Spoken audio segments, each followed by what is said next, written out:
বাপ্পা ও দেশৰ কি অৱস্থা এই জুই চাই দাম হৈছে মানুহ কেনেকে জীয়াই থাকিব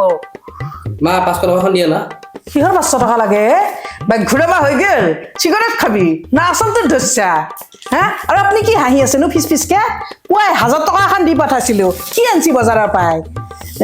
মোক পইচা কিটা আনি দিব মই কেনকে ঘৰ চলাম আৰু এই বিজুলী ভৱনটো গোটেই কি মোৰ ঘৰতে খুলি থৈ দিছা নেকি ইমান লাইট গিলা কিয় জ্বলা হা লাইট নুমা ফেন নুমা কোনো স্বভাৱ নাই মা ইমান কিয় হাল্লা কৰি থাকা হাল্লা কৰো মই হাল্লা কৰা দেখা পাইছা মই ঘৰ কেনেকা চলিছি তই 2 লাখ গৱৰ্ণৰে কিমান পইচা খৰচ কৰা বাপৰে বুজে ন তই বুজা পইচা লাগে সি ধুম মচালা কৰিব যাব বাপ্পা ঐ সি লাইট ফেন অফ কৰিব নোৱাৰে দুইটাই মই কেনেকে ঘৰখন বচাওঁ লাইটৰ কথা চিন্তা নকৰ খাৱাৰ কথা চিন্তা নকৰ কি চিন্তা কৰিব পাৰা ইছৰাম চব অন কৰি থৈ দিছে মই কি কৰোৱে হাতৰ লগত ইমান বিল আহে প্ৰত্যেক মাহতে অলপ নুবুজে মা সোলাৰ পেনেল সোলাৰ মলাৰ কয় এইগিলা কি বস্তু আহিব কি কোনি লগাই দিব এইগিলা কোনি লগাব আছে নহয় ইকো বেদাই লগাই দিয়ে ঘৰত ইকো বেদা মাতচোন চাওঁ কি কৰে ইয়াতে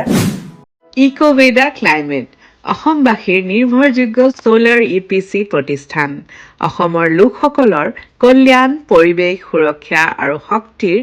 আত্মনিৰ্ভৰশীলতাক লক্ষ্য ৰাখি ইকোভেদা ক্লাইমেটে ৰাজ্যত সোলাৰ ৰুফটপ ইনষ্টলেশ্যনৰ ক্ষেত্ৰত বিশ্বাসযোগ্য EPC engineering procurement and construction partner হিচাপে নিজৰ স্থান দৃঢ় কৰিছে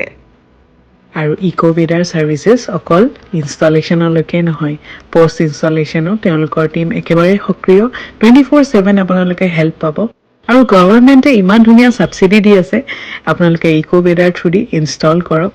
গতিকে আপোনালোকে দেখিলে খুব সুন্দৰভাৱে আমাৰ ঘৰত ইকোভেদাই সোলাৰ ইনষ্টলেশ্যন কৰিছে আৰু ইয়াতে কৈ লওঁ যে খুব ধুনীয়াকৈ আপোনালোকে দেখি থাকিব কিদৰে ইলেক্ট্ৰিচিটি জেনেৰেট হৈছে কিদৰে ইউটিলাইজ হৈছে আৰু কিমান পৰিমাণত ইউটিলাইজ হৈছে আৰু এতিয়া সেই দীঘল ইলেক্ট্ৰিচিটি বিলবিলাক আমাৰ ঘৰত নাহে গতিকে খুব ফাইনেন্সিয়েলি লাভ হৈছে লাভ কেনেকৈ হৈছে ৰেহাই হ'লে লাভ হৈছে আৰু সেই পইচাখিনি কিন্তু মোৰ এতিয়া